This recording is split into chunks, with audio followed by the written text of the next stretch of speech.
Não quer funcionar.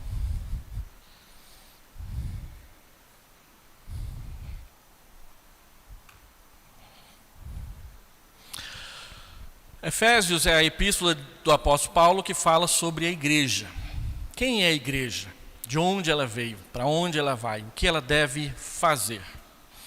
E é muito importante para nós sempre meditarmos na epístola aos Efésios, porque ela nos faz perceber como nós devemos comportar como cristãos neste mundo no qual nós vivemos. Ela traz instrução a respeito de quem nós somos, quem nós éramos, e o que nós devemos fazer para glorificar o nome de Deus. As epístolas de Paulo, elas são comumente divididas em duas partes. Uma primeira parte doutrinária, onde Paulo ensina a doutrina a respeito do assunto que ele está tratando, e depois uma segunda parte prática, onde Paulo aplica tudo o que ele falou na primeira sessão. Efésios também é assim. Capítulo 1, 2 e 3, capítulo 3 até o versículo 21, Paulo trata da doutrina. Quem é a igreja? Quem é o Deus da igreja? E nós temos trabalhado em cima desse assunto. Quem é o Deus da igreja? Quem é a igreja de Deus? Por quê? Porque nós estamos terminando de atravessar uma pandemia e muitos irmãos ficaram ansiosos, alguns ficaram até desesperados, alguns deixaram de frequentar a igreja e até hoje não voltaram a frequentar a igreja normalmente, presencialmente. E isso vai contra tudo que a Escritura ensina a respeito de adorar a Deus e servi-lo, porque isso inclui também o culto presente. Essa pandemia que nós acabamos de atravessar não foi a primeira e nem a única que o mundo atravessou. Pelo contrário, ela foi a última de uma série de tantas outras que deixaram seus sinais. Antes dessa última, em 1917, o mundo conheceu a gripe espanhola, que matou mais de 5 milhões de pessoas pelo mundo afora, um número parecido com o que essa pandemia agora acabou de fazer ou está fazendo. Nós temos a AIDS, que matou bem mais do que essa pandemia e ainda não foi considerada terminada. Nós estamos convivendo com a AIDS aí já há quase 30 anos, mais ou menos. E nós teremos outras. A Bíblia diz que pestes aparecerão à medida em que o dia da volta do Senhor Jesus se aproxima. A grande diferença dessa pandemia das outras é que essa está acontecendo na nossa época. Nós é que estamos atravessando por ela, nós é que estamos enfrentando essa pandemia. Mas houveram muitas outras. A pior delas foi a peste negra, lá em 1349, quando mais de quase a metade da população da Europa simplesmente morreu. O mundo ficou pela metade naquela época. E nós olhamos para o que essa pandemia fez e ficamos assustados, mas o mundo já enfrentou coisa bem pior. E naquela época já existia igreja. A igreja naquela época também, muitos tomaram atitudes estranhas, esquisitas, fizeram coisas que trouxeram mau testemunho para o nome de Jesus. Outros tantos morreram tentando ajudar e cuidar dos doentes, e muitos outros trouxeram pessoas a Cristo através dessas questões. Não é diferente conosco. Agora, o que nos orienta em viver momentos como o que nós estamos vivendo? Uma pandemia, uma eleição que até hoje não se resolveu, está aí a confusão. Amanhã é dia de mais um capítulo nessa história, e quem acompanha as coisas nas mídias sociais já está de cabelo em pé, alguns já estão até sem cabelo para ficar em pé, de tanta confusão que está acontecendo no nosso país. E somos chamados a ser testemunhas de Jesus, não a viver por ideologias. Nós temos que testemunhar Jesus para um lado e para o outro, de forma a que as pessoas conheçam Jesus e mudem o seu comportamento para um comportamento que seja agradável a Deus. Então, Paulo, no capítulo 3, 14 a 21, ele faz a sua segunda oração na epístola aos Efésios, e eu queria ler essa oração com os irmãos. Efésios capítulo 3, verso 14 a verso 21.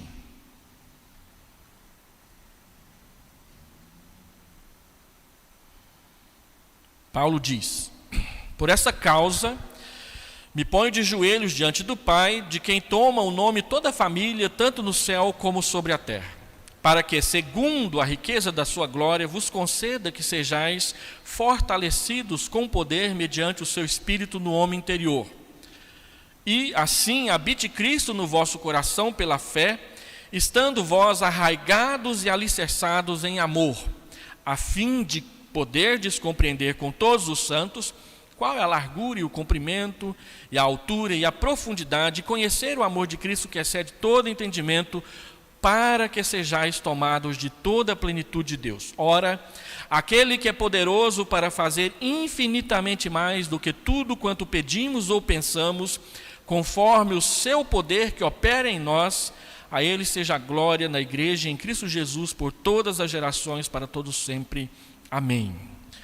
Vamos orar. Senhor, a tua palavra foi lida, que a explicação dela seja entendimento para a nossa alma, para a nossa vida, que o Senhor nos pastoreie nesses momentos que estamos vivendo, também através dessa parte da Escritura Sagrada. Nós oramos em nome de Jesus. Amém. Meus irmãos, uma questão muito séria e importante é que nós não nos importamos com aquilo pelo que não oramos. Quando algo é tão importante para nós cristãos, nós oramos por aquilo. Então, como oramos e pelo que oramos, reflete as nossas verdadeiras ansiedades, preocupações e temores. Às vezes você diz, estou preocupado com isso, mas não faz uma única oração a respeito. Não leva esse assunto à presença de Deus e fica lá sofrendo à torta e à direita por causa dessas questões. Então, como nós oramos, pelo que nós oramos, revela mais do que simplesmente ansiedades, preocupações e temores.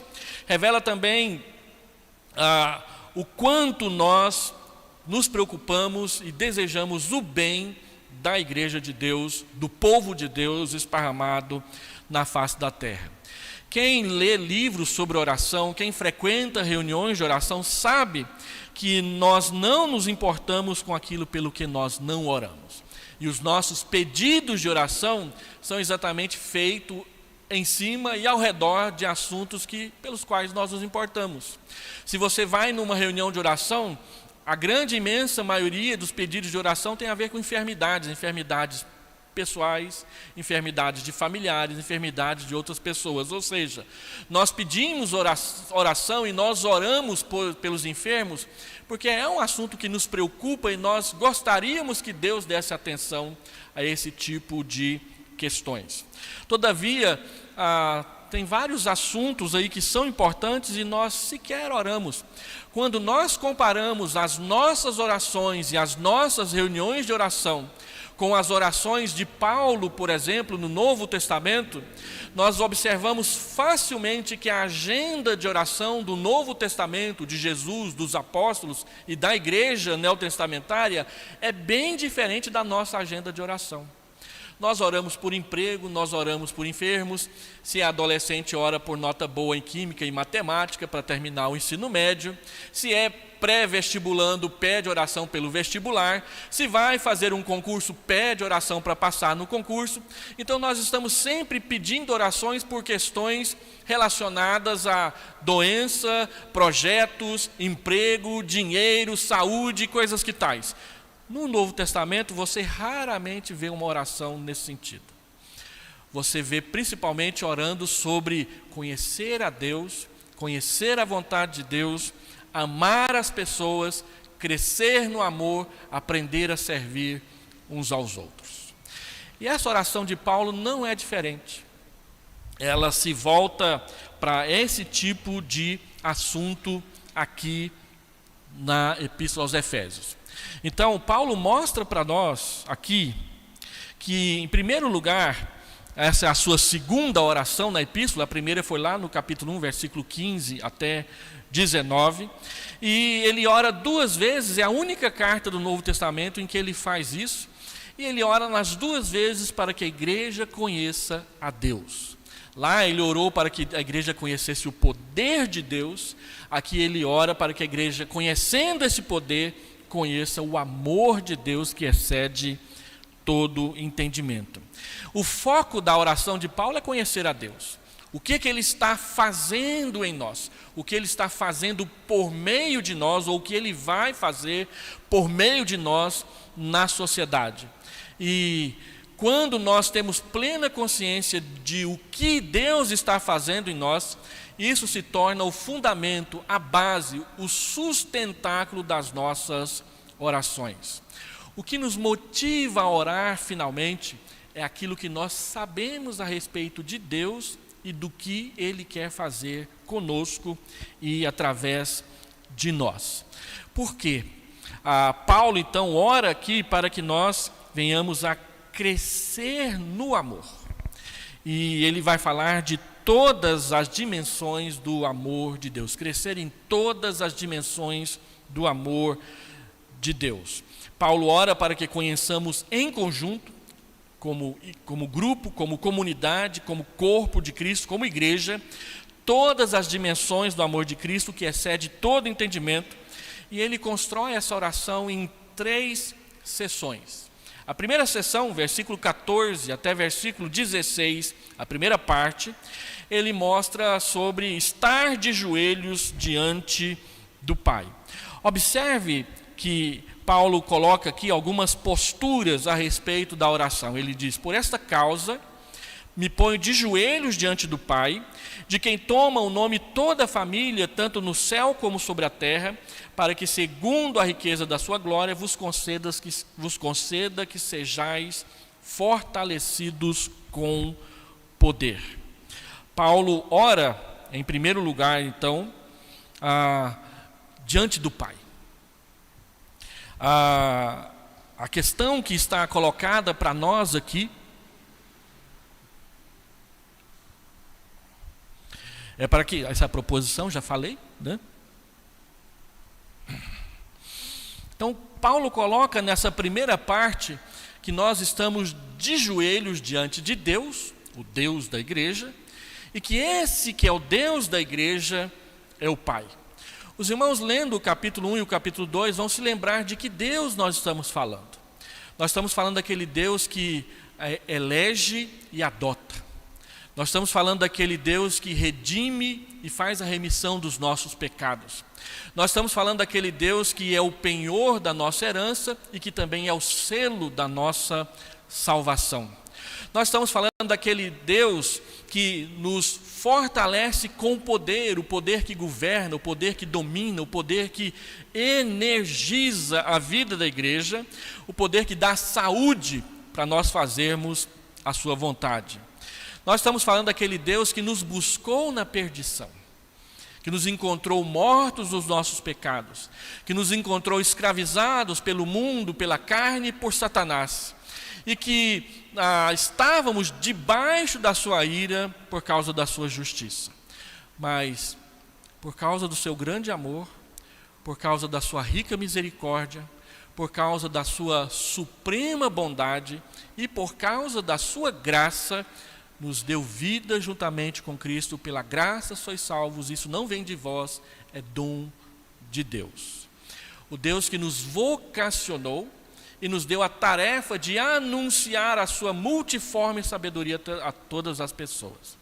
Então, quando Paulo abriu o capítulo 3, ele diz: por esta causa, e aí ele abriu um parêntese e falou sobre a vocação e o propósito da igreja.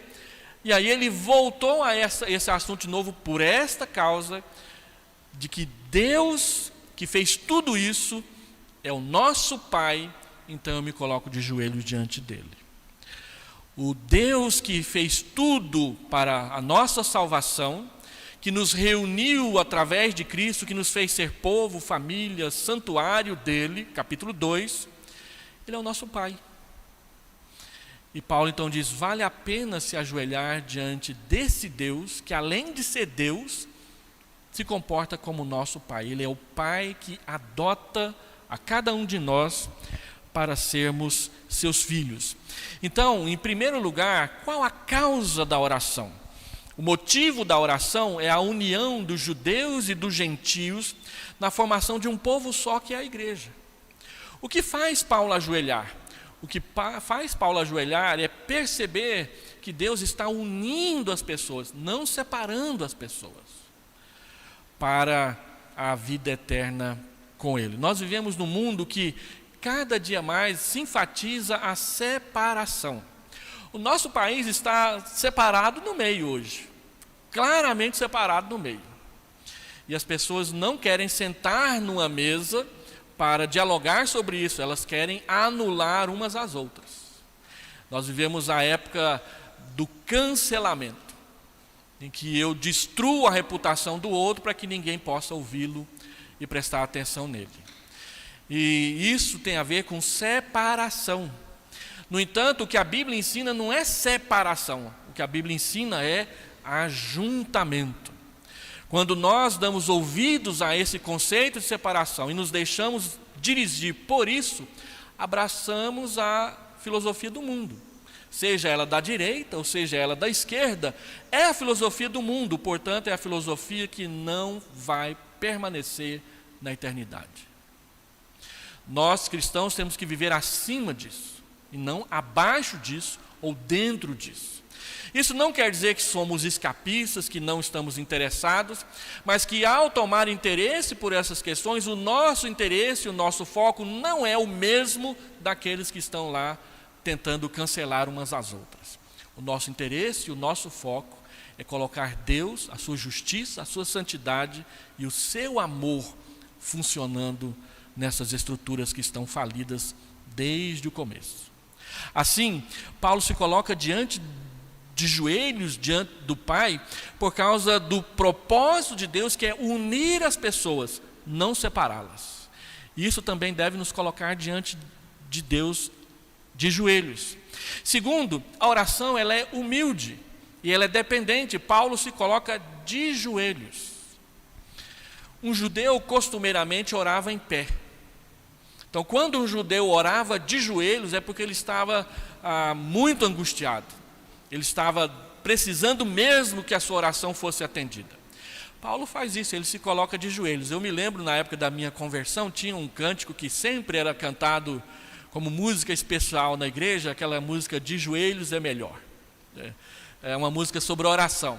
Então, de joelho é melhor, de joelho é melhor. Não importa, a Bíblia não diz que de joelho é melhor, mas a Bíblia mostra que ao se ajoelhar, nós estamos reconhecendo que aquele a quem nós dirigimos a nossa oração é maior do que nós e é digno.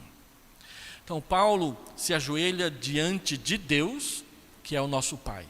Ele se humilha, ele se coloca numa posição de humildade para que Deus receba e atenda a sua oração. Terceira questão que é colocada aqui é que Paulo chama Deus de Pai. Nós jamais podemos nos esquecer, nós que somos cristãos, que aquele a quem nós dirigimos as nossas orações é o Senhor de toda a terra, é o majestoso Deus, mas ao mesmo tempo Ele é o nosso Pai. Nós não podemos confundir as coisas, mas também não podemos separar as coisas. Deus é o Senhor que governa e é digno da nossa obediência. Mas Ele é o Pai amoroso que veio nos buscar da perdição para gozarmos da santa comunhão da sua presença. O que isso quer dizer? Paulo diz que qualquer conceito de família que nós possamos ter, ele tem que ser baseado no conceito da paternidade de Deus. Por quê? Que o mundo moderno fala tanto contra a família patriarcal? Não é por causa do machismo, é porque não aceita a paternidade de Deus, não aceita que Deus criou todas as coisas, não aceita que Deus governa todas as coisas, não aceita que Deus tem o direito à nossa obediência por ser o nosso Pai Criador. Então, vem com essa desculpa esfarrapada de que é o machismo dos homens. Não. O sistema patriarcal, nos seus bons momentos, ele tem tudo a ver com a Trindade, o Pai, o Filho e o Espírito Santo. O nosso modelo de ser pai, viu pais presentes, é o Pai de Jesus Cristo. Não é o fulano da esquina, não é o cara que escreveu o melhor livro sobre o assunto. O nosso modelo de paternidade é o Pai de nosso Senhor Jesus Cristo. O nosso modelo de filiação é o Filho do Pai do Senhor Jesus Cristo. É Jesus Cristo. Jesus Cristo era filho, e como filho ele era obediente. E ele sempre dizia que ele veio ao mandado do seu Pai, e que o Pai era maior que tudo, e que ele queria agradar o Pai sempre. Então o nosso modelo de filiação é Jesus Cristo. O nosso modelo de família é a Trindade. Quando você lê e ouve e assiste palestras de apologetas, um dos argumentos preferidos para falar sobre o criacionismo é exatamente o modelo de trio e trindade que existe em todas as coisas da natureza. Um exemplo, como os estados da natureza, sólido, líquido e gasoso. Tem um pessoal que está dizendo que existe o aquoso, né? E tem um pessoal que agora já fala que tem o barroso também, né? Mas normalmente a ciência fala de sólido, líquido e gasoso. O sol tem brilho, luz e calor. E aí você vai encontrando um padrão de trindade em várias coisas. Nos próprios elétrons, e aí vai. O que é isso? Isso é um imprimatur de Deus da sua criação. Ele criou a sua criação no formato tríade, para que a trindade estivesse presente em todas as coisas. Por isso Paulo diz: eu me coloco de joelhos diante daquele que leva o nome de toda a paternidade. Ele é o Criador, Ele é o Senhor, e Ele é o Pai cuidador da sua criação. Por isso nós podemos orar. Nós podemos orar porque aquele que diz que nós devemos orar, nos atende não como um juiz sentado numa cadeira no magistrado, mas como o pai que acolhe o seu filho que machucou o dedinho ali na hora que estava brincando. Esse é aquele a quem nós oramos. Então, a oração é humilde, ela é motivada pelo ajuntamento e não pela separação, e ela é colocada diante de Deus, que em quarto lugar sempre nos atenderá segundo a riqueza da sua glória, ou a riqueza da sua graça. Deus nos atenderá conforme todo o projeto, todo o programa que Ele desenvolveu e está desenvolvendo, e no qual nós estamos envolvidos como criaturas e como filhos dele, de tudo isso. No final das contas, nós participaremos do fechamento de todas as coisas. Paulo, então, passa para a sua segunda sessão nessa oração, dizendo que está intercedendo por 4 questões. Não sei se você prestou atenção, mas na oração de Paulo ele coloca 4 objetivos. E esse é o corpo da oração de Paulo. Ele pede a Deus que nos conceda 4 coisas que são o alvo, o objetivo, a finalidade e o resultado da oração que ele está colocando aqui. 4 palavras chaves aparecem aqui nesses versículos. A palavra força, a palavra habitação, a palavra compreensão e a palavra plenitude. Ele pede que Deus nos dê a sua força, o seu poder, aquilo que ele orou lá no capítulo 1. Ele pede que Deus habite em todos nós, plenamente. Ele pede que nós compreendamos as dimensões do amor de Deus, todas elas. E ele pede que Deus nos tome de toda a plenitude da sua presença. A mesma oração que Paulo fez em Colossenses, capítulo 1, versículo 9 a 12, e que nós já estudamos aqui na igreja, nos nossos grupos familiares de quarta-feira.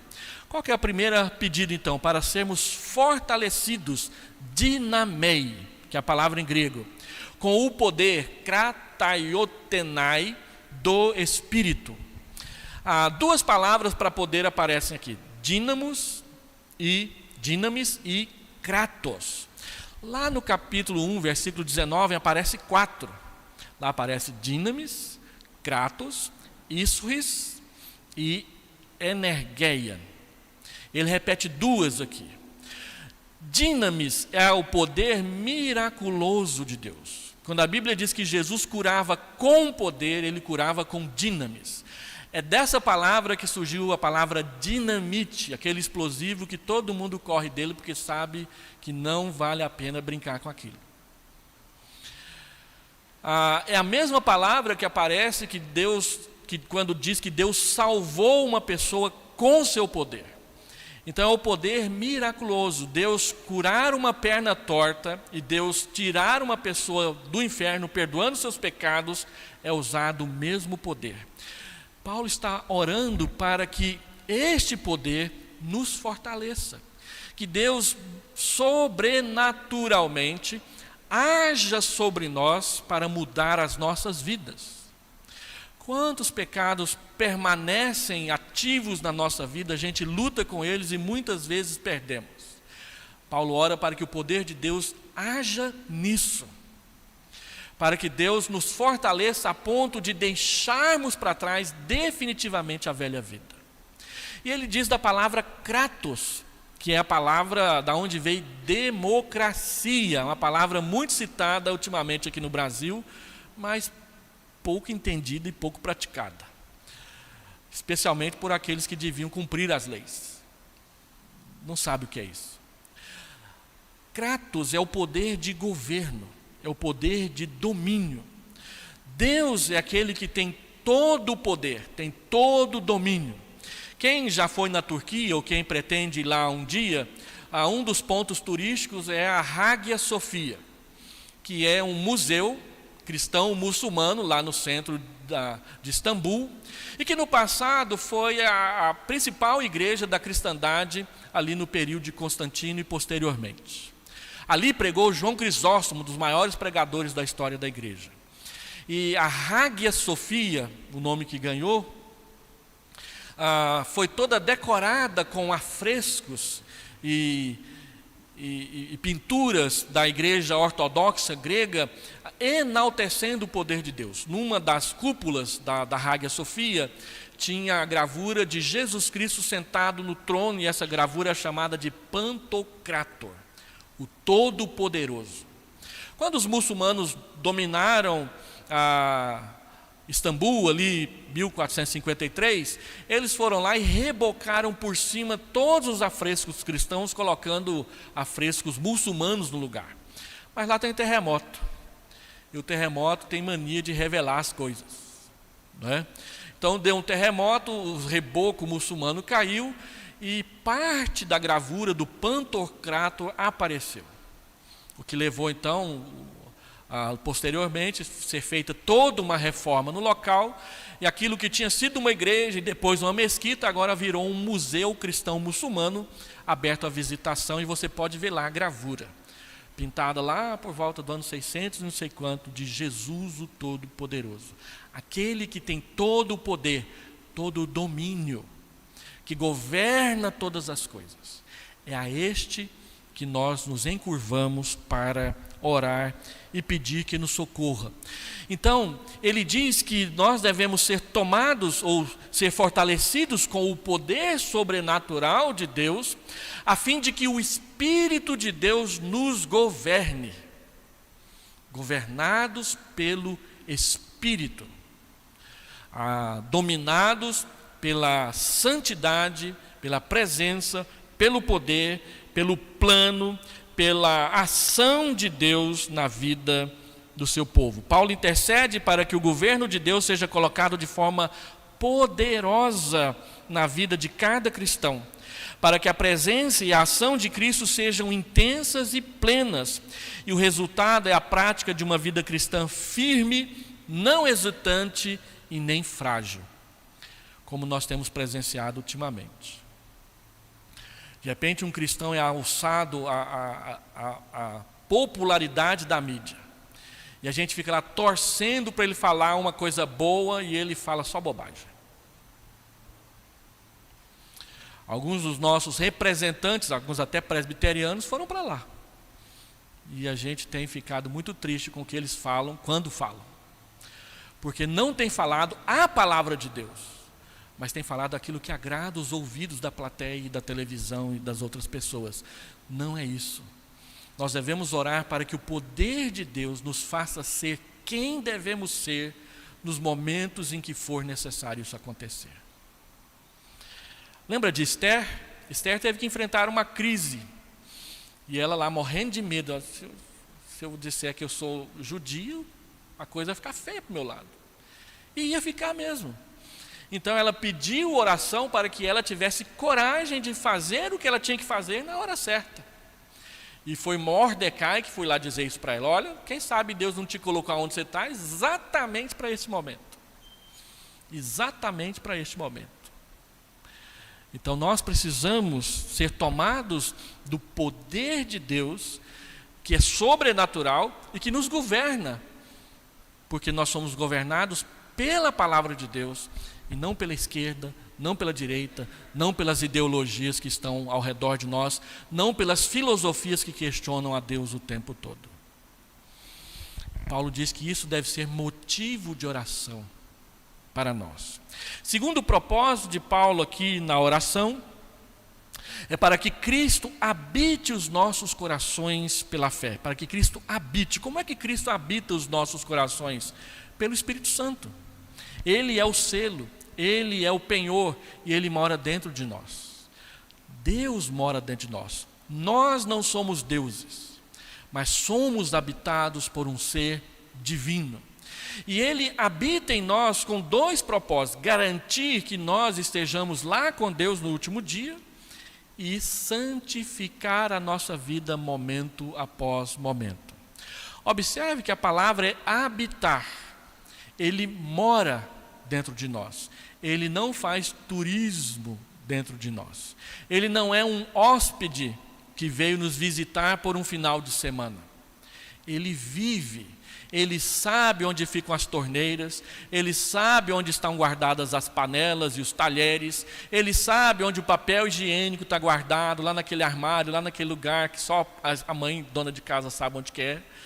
Ele sabe dos pontos escuros, Ele sabe da teia de aranha em cima do telhado, Ele sabe de tudo. Ele mora com a gente. Então Ele vê o nosso melhor e Ele vê o nosso pior. E Ele convive com a gente com o propósito de melhorar a casa. Fazer a casa ser melhor. Melhorar a nossa convivência. Melhorar o nosso humor. Melhorar o nosso propósito. Melhorar a nossa maneira de viver para a glória de Deus num mundo que vive em pecado. Ele veio para estar em nós. Então Paulo ora para que Cristo habite em nossos corações. Para que na hora da raiva não saia o palavrão. Para que na hora da decepção não saia a difamação. Para que na hora da ansiedade não haja a hipertensão. E na hora do medo não venha a gastrite e a úlcera nervosa. Porque é isso que acontece. Nós somos pessoas que ficamos ansiosas, ficamos perplexas, ficamos angustiadas, às vezes com coisas grandes e às vezes com coisas pequenininhas. E é somente a habitação do Espírito Santo com a sua luz acesa no nosso coração é que vai tornar a nossa casa clara para a gente poder raciocinar e tomar as melhores decisões para cada situação. Ele não veio para mudar as situações. Ele veio para nos mudar diante das situações, para que nós saibamos escolher a melhor coisa a fazer. E assim, mostrar que Deus faz diferença e que Ele está realmente conosco momento após momento. O terceiro objetivo da oração de Paulo é para compreendermos o amor de Cristo que excede todo entendimento. Volta aí no capítulo 3 de Efésios. Ele diz no verso 18: a fim de poderdes compreender com todos os santos qual é a largura e o comprimento e a altura e a profundidade, e conhecer o amor de Cristo que excede todo entendimento. Observe comigo que a finalidade da oração é poder compreender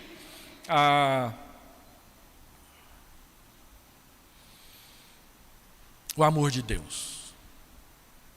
O amor de Deus é algo que a gente precisa entender. Embora ele seja imenso, embora ele seja... Você não sabe como se aproximar direito dele, mas você o experimenta. Experimentou no dia em que, convencido dos seus pecados, entregou sua vida para ele. Tem experimentado cada dia no cuidado que ele manifesta por você e com a sua vida. Então nós precisamos compreender. Final de semana passada, ainda de férias, eu fui lá no Jardim Goiás ver o reverendo Nicodemos falar. Aproveitei para tratar com ele sobre a vinda dele aqui na Vila Nova, já está tudo acertado, está tudo combinadinho, espero que não dê nada errado daqui para lá. Mas ele enfatizou na sua palavra, desde o começo, nas 3 palavras, o quanto Paulo fala sobre conhecer, saber, compreender aquilo que Deus está ensinando, para saber agir. Tem coisas na vida cristã que a gente só precisa saber. Quando João, agora estou lendo 1 João na minha leitura diária das Escrituras, quando João fala sobre enfrentar espíritos e enfrentar pessoas que são movidas por ódio e não por amor, ele diz: é preciso que vocês saibam que os vossos pecados são perdoados pelo sangue de Jesus. Saber. Na hora da tentação, na hora em que você pecou e vai confessar o seu pecado para Jesus, não é a sua atitude que conta, é o que Jesus Cristo fez. E é algo que você precisa apenas saber, que mesmo você sendo pecador, Ele morreu por você. Ele não te abandonou. É algo apenas que você precisa saber, e sabendo disso, agir de acordo. Tomar uma nova decisão, uma nova posição e assim andar. Então ele diz que nós precisamos aprender. E uma segunda observação interessante aqui no texto, a fim de compreender com todos os santos. O amor de Deus é algo que não dá para entender sozinho. Para você entender o amor de Deus, você tem que fazer parte da igreja. É somente no meio da igreja que a gente entende o amor de Jesus, porque o amor dele é individual e ao mesmo tempo é coletivo. Ele amou a cada um de nós e ele amou a todos nós, e ele perdoou o seu pecado para te colocar dentro do corpo chamado igreja. Daí a frequência, a congregação, a participação na igreja é fundamental para eu viver uma vida cristã amadurecida. Quem é um cristão amadurecido não descarta a frequência à igreja e nem trata isso como um assunto de segundo plano. A frequência à igreja é importante não por causa dela por si mesma, mas por causa do projeto, do propósito de Deus para isso. Então, às vezes a gente vem para a igreja e fala assim: nossa, mas esse povo aqui está tão chato. Aquele irmão lá do violão toca sempre as mesmas notas. Tem sempre o período de contrição na liturgia. Está muito chato isso aqui. Mas a Bíblia diz que é compreendendo o papel e cada uma dessas coisas que a gente amadurece. As crises que nós enfrentamos, as lutas que nós lutamos, todas elas cooperam para o nosso bem, pessoal e coletivamente, como povo de Deus. Então, eu preciso compreender o amor de Cristo em todas as suas dimensões. Deixa eu só adiantar aqui a prancha uma vez para falar sobre isso aqui. John Stott, no seu livro sobre Efésios, ele usa uma interpretação que se tornou a interpretação clássica dessa expressão quádrupla de Paulo a respeito do amor de Cristo: conhecer a altura, o comprimento, a profundidade do amor de Deus. Então, John Stott diz: o amor de Cristo é largo para abranger toda a humanidade, Pessoas de todas as raças, de todas as línguas, de todos os povos, de todas as nações estão envolvidas nesse projeto de Deus. A igreja, ela é a igreja de Deus no Brasil, mas também é a igreja de Deus na África, e a igreja de Deus também na Ásia, e a igreja de Deus também na Europa. Embora hajam culturas diferentes e línguas diferentes, Deus está trazendo o povo dele para sermos um só na sua presença. Por isso nós não devemos discriminar. Sabe por que o brasileiro é tão bem visto lá fora? Porque nós temos uma cultura tão misturada que a gente cabe em qualquer lugar. Às vezes a gente fica vendo filmes, os costumes ingleses, os costumes norte-americanos, os costumes africanos. Outro dia eu presenciei na televisão um debate de uma negra com uma branca por causa de um turbante. Ah, você não pode usar esse turbante, que é algo da minha tribo. E a moça estava usando o turbante porque achou bonito e quis ter um igual. Uma tratava como cultura, a outra tratava como religião. E assim a gente briga por causa de coisas que aparentemente não tem nada a ver. Às vezes a gente esquece que aqui em Goiás não tem tanto negro, mas no Rio de Janeiro e na Bahia tem demais. E aqui em Goiás a gente faz muita brincadeira com o negro. Vai fazer lá no Rio de Janeiro, você leva uma peia. E aí quando chega um irmão, um carioca aqui em Goiás e vai se misturar com a gente e fica escandalizado com essas piadinhas que a gente faz, a gente nem sabe por quê. Mas houve um tempo que 90% da população brasileira era negra. E foi um decreto de Dom Pedro I e Dom Pedro II que trouxe italianos, holandeses, alemães, até japoneses para o Brasil, para dar uma embranquecida na população. E aí nasceu mulato, mameluco, cafuzo, esse tantão de gente aí. E nós precisamos levar isso em conta. Então, o amor de Cristo é largo. É largo. Não pode ter segregação. Não pode ter racismo entre nós. Não pode ter elitismo religioso entre nós. Segundo, o amor de Deus, ele é comprido porque ele dura toda a eternidade. Ele alcança pessoas de todas as épocas. Atanásio de Alexandria escreveu um livro que marcou época, na época dele, quando ele disse que era necessário que o nosso Salvador fosse plenamente homem, porque ele ia morrer por pecados de homens. Um cachorro não serve, um papagaio não serve, tinha que ser um homem. Mas ele também tinha que ser Deus, porque ele ia morrer por homens de todas as épocas. Se ele fosse só homem, ele só podia morrer por outro homem. Mas como ele era Deus, ele podia morrer por todos os eleitos. Então o amor de Deus é cumprido, porque você olha para trás e tem um monte de gente que ele salvou. Você olha ao redor e tem um monte de gente que ele salvou e está santificando. E você olha para frente, para a próxima geração, e tem um monte de gente que ele ainda vai salvar, e ele pode nos usar para isso.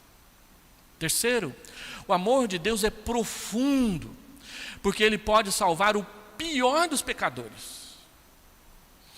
E o exemplo bíblico mais citado é Manassés.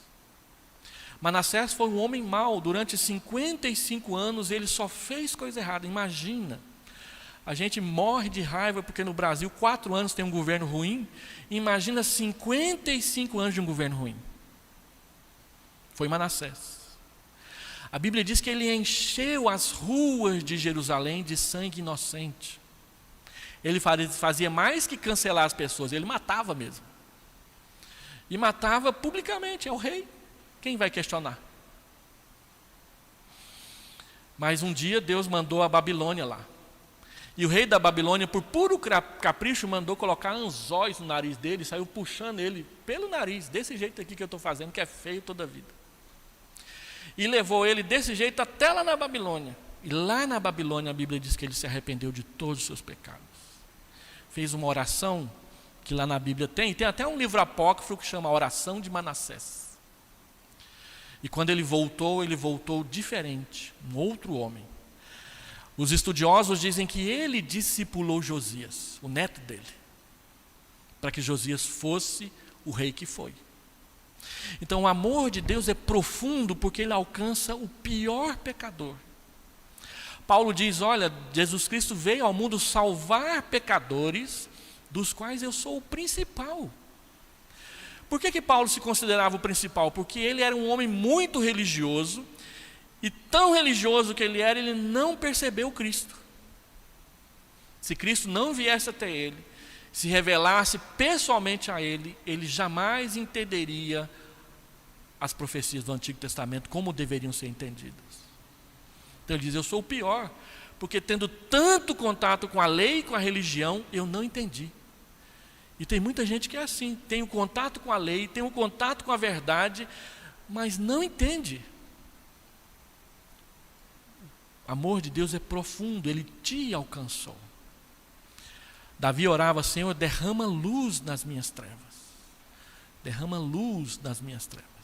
E por último, o amor de Deus é alto, porque ele vai nos conduzir para o céu. Ele vai nos conduzir para a presença de Deus, que é o melhor para as nossas vidas. Então, Paulo fala em quarto lugar, que ele ora para sermos tomados de toda a plenitude de Deus. O maior alvo da vida cristã é conhecer a Deus.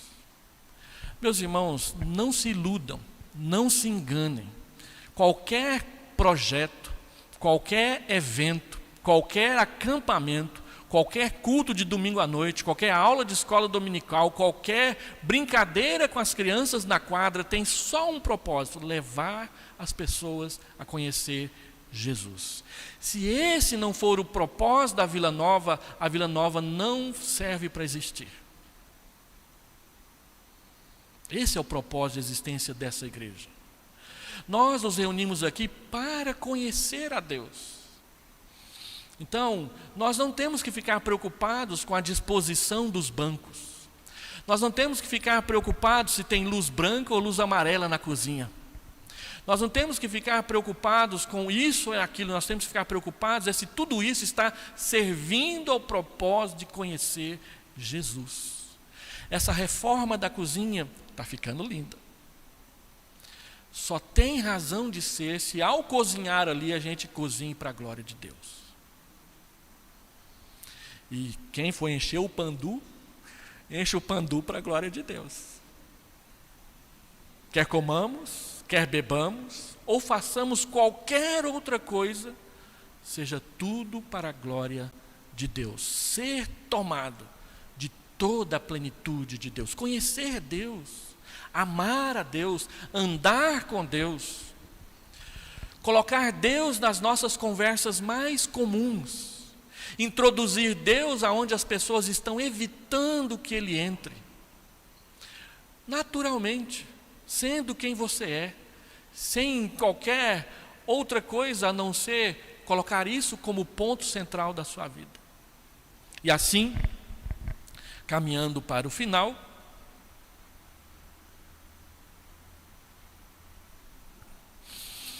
Paulo então ora na terceira sessão da sua oração para que Deus seja glorificado na igreja e em Cristo Jesus. Observe aí no texto o versículo 20 e versículo 21. Ele diz: ora, aquele que é poderoso, de novo a palavra poder, a palavra dinamis, aquele que é poderoso para fazer infinitamente mais do que tudo quanto pedimos ou pensamos, conforme o seu poder. Olha a palavra poder e de novo, dinamis outra vez. O poder que opera em nós. A palavra operar é outra palavra para poder, é a palavra energeian, energiza, que nos motiva, que nos faz agir. A Ele seja a glória na igreja e em Cristo Jesus por todas as gerações, para todos sempre. Amém. Observe então que Deus é poderoso para fazer infinitamente mais do que tudo que pedimos ou pensamos. Essa frase do versículo 20, ela é estonteante. Pentecostal é que ama essa frase. E eles amam com razão. Os presbiterianos também amam essa frase, e eles amam com razão. Por quê? Primeiro, porque o texto diz que Deus é poderoso para fazer. O Deus que você adora é o Deus que faz. Ele não é só o Deus que ouve e fica quieto. Ele age. Quando o povo de Israel estava oprimido no Egito, a Bíblia diz que eles clamaram a Deus e Deus inclinou o seu ouvido. E ele chegou para Moisés e disse: eu desci para ver o que estava acontecendo e fazer alguma coisa. Eu vou libertar o meu povo. E usou Moisés para isso. Ele é o Deus que é poderoso para fazer. Ele é poderoso para fazer o que você pede. Ele te dá essa oportunidade. Você pode pedir. E Ele prometeu atender orações que são feitas.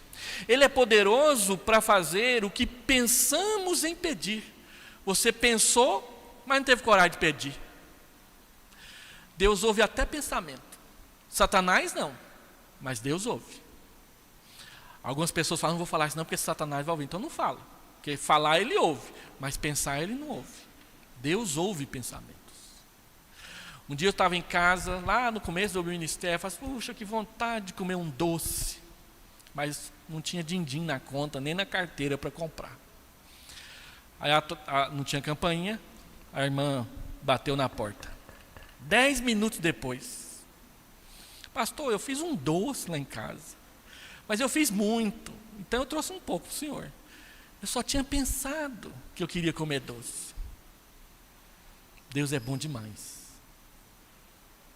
Ele ouve o que você pede, mas Ele ouve, e Ele ouve no sentido de atender até o que você pensa.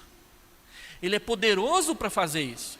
Ele é poderoso para fazer tudo o que pedimos ou pensamos. Não é só uma coisa ou outra, mas é tudo, qualquer coisa que você pedir ou pensar em pedir. E Ele é poderoso para fazer mais do que tudo. Ele não é poderoso para fazer só o que você pensa e só o que você pede. Ele não é poderoso para fazer só tudo o que você pensa e tudo o que você pede. Ele é poderoso para fazer mais do que. Mais do que tudo o que a gente pede ou pensa. Mas tem mais. Ele é poderoso não só para fazer mais, mas Ele é poderoso para fazer muito mais. Ele não faz só mais do que tudo, Ele faz muito mais do que tudo. Gente, esse é o Deus da igreja. E nós não percebemos, não queremos conhecê-lo, fugimos dele por causa dos nossos pecados, por causa da nossa preguiça, por causa da nossa vergonha, por causa da nossa timidez, por causa da pressa em conseguir isso ou aquilo para as nossas vidas. Eu me lembro de uma reunião difícil que a gente teve lá na primeira igreja, num ano qualquer aí para trás, e estava difícil, a gente não conseguia resolver. Eram 15 presbíteros, 8 pastores pensando, e não achavam a solução. Seu Eibe levantou uma questão. Seu Eibe faleceu em 2014, então foi antes disso. Seu Eibe disse: gente, tem um recurso que a gente não usou, a oração. Vamos parar as discussões, vamos orar e vamos pedir que Deus nos ajude a resolver esse problema. Na reunião do conselho, nós paramos, nós nos ajoelhamos ali na reunião do conselho. O presbítero também ajoelha para orar, viu, gente? Vocês aqui pensam que não. E nós pedimos a Deus que nos ajudasse a resolver aquela situação. E Ele ajudou. Nós esfriamos a cabeça. A oração também serve para isso. E pensamos melhor e chegamos a um acordo naquilo que nem todos estavam acordando. Então, por último, ainda tem mais. Deus não só é capaz de fazer muito mais, como Paulo diz que Ele é capaz de fazer infinitamente mais. Esse é o seu Deus. Muito prazer em conhecer. Esse é o Deus dos pentecostais, é o Deus dos presbiterianos, é o Deus de todo cristão que realmente se arrependeu do seu pecado e entregou sua vida para Jesus. E assim, deixa eu fazer considerações finais aqui. Nós glorificamos a Deus na igreja e em Cristo Jesus. O fundamento da nossa segurança é este poder de Deus que está presentemente operando em nós. E nós devemos glorificar a Deus para sempre, na igreja, em Cristo Jesus, por todas as gerações, por todo sempre. E Paulo termina com amém. Paulo não termina perguntando para a igreja assim, amém, igreja? Paulo termina com um amém com um ponto de exclamação. Amém. E aí a gente responde, amém, né? Para a glória de Deus e para a nossa edificação. Então, como que nós devemos orar? Paulo diz que ele ora de joelhos diante do Pai, com humildade. Ore de joelhos, aprenda a fazer isso. Não é porque de joelhos é melhor, mas se você realmente precisa do assunto que você quer levar a Deus, considere ajoelhar-se. E ajoelhar-se aqui não é simplesmente a questão de inclinar o corpo. Tem gente que não consegue, tem artrose, tem osteoporose, tem um monte de coisa que não deixa. Mas o espírito deve se ajoelhar. Ore com confiança, conforme a riqueza da sua glória. Ore com ousadia, Ele é poderoso para fazer infinitamente mais. E ore com segurança, o seu poder está operando na sua vida. Deus está operando na sua vida, não duvide disso. É Satanás que fica dizendo, Deus está longe, Deus está longe, Deus está longe. Deus está perto, Deus está em você, Ele mora em você. Está muito perto. E por último, para acabar mesmo, nós devemos confiar no poder de Deus, desse Deus que nos ama com riqueza, poder infinito, de forma excedente, porque esse poder opera presentemente em nós. Algumas pessoas viram para nós, presbiterianos, e dizem assim, vocês são frios, gelados, sorveterianos até, né? Já cansei de ouvir isso de irmãos aí, do sapatinho de fogo, né? Mas não importa se a gente é gelado, Deus não é. Um dia falaram para Jonathan Edwards, olha, faz o apelo aí, aproveita que o ferro está quente. E Jonathan Edwards respondeu, olha, tudo depende de quem esquentou o ferro. Se foi eu que esquentei o ferro, daqui a pouco ele está frio de novo. Mas se foi Deus, nem eu, nem você vai conseguir esfriar esse ferro. Quem é que está esquentando a sua vida? Compromissos sociais, conta bancária, ascensão profissional, realização pessoal, fitness, ou é Deus?